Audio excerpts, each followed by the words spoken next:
Amis entrepreneurs, chefs d'entreprise, bonjour, Michel Acunzo. J'accompagne les chefs d'entreprise dans leur développement spirituel et dans leur développement commercial. Aujourd'hui sur la table, un élément qui revient de manière récurrente également au niveau des CEO que j'accompagne, et c'est notamment par rapport à cette notion de nouveaux projets.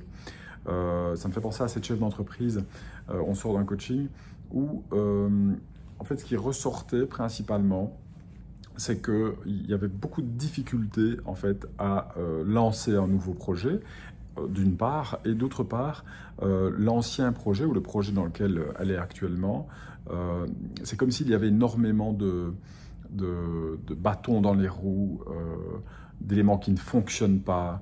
Il lui arrive mille et une difficultés.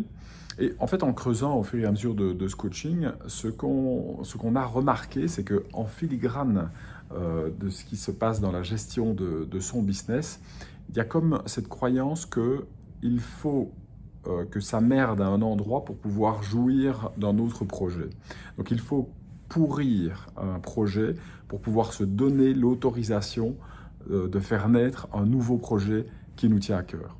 Alors bien entendu, il n'y a rien de grave là-dedans, tout est relatif, mais ce qu'on voit, c'est que quand il y a ça comme croyance en filigrane, en arrière-plan, eh bien on s'arrange en tant qu'être humain à faire en sorte de réellement pourrir ce projet pour pouvoir se donner l'autorisation d'ouvrir un nouveau qui nous excite davantage.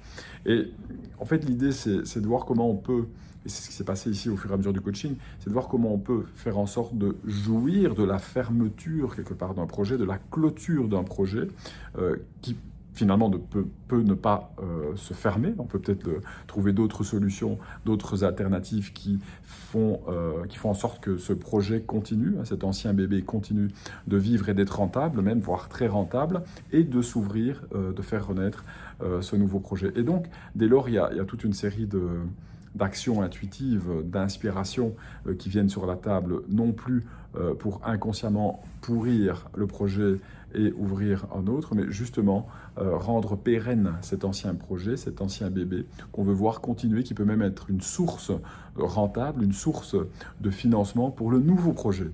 En fait. Et donc la dynamique est tout autre. Et très souvent, je vois ce type de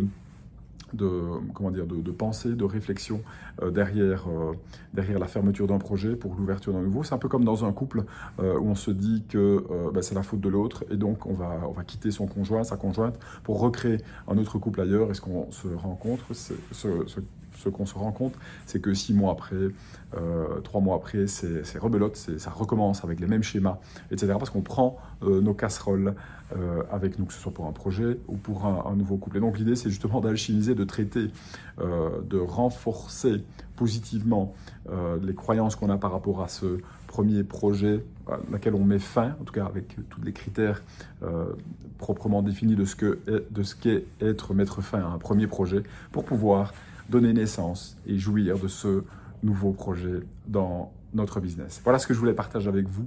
Je vous remercie pour votre écoute. À très vite. Bye bye.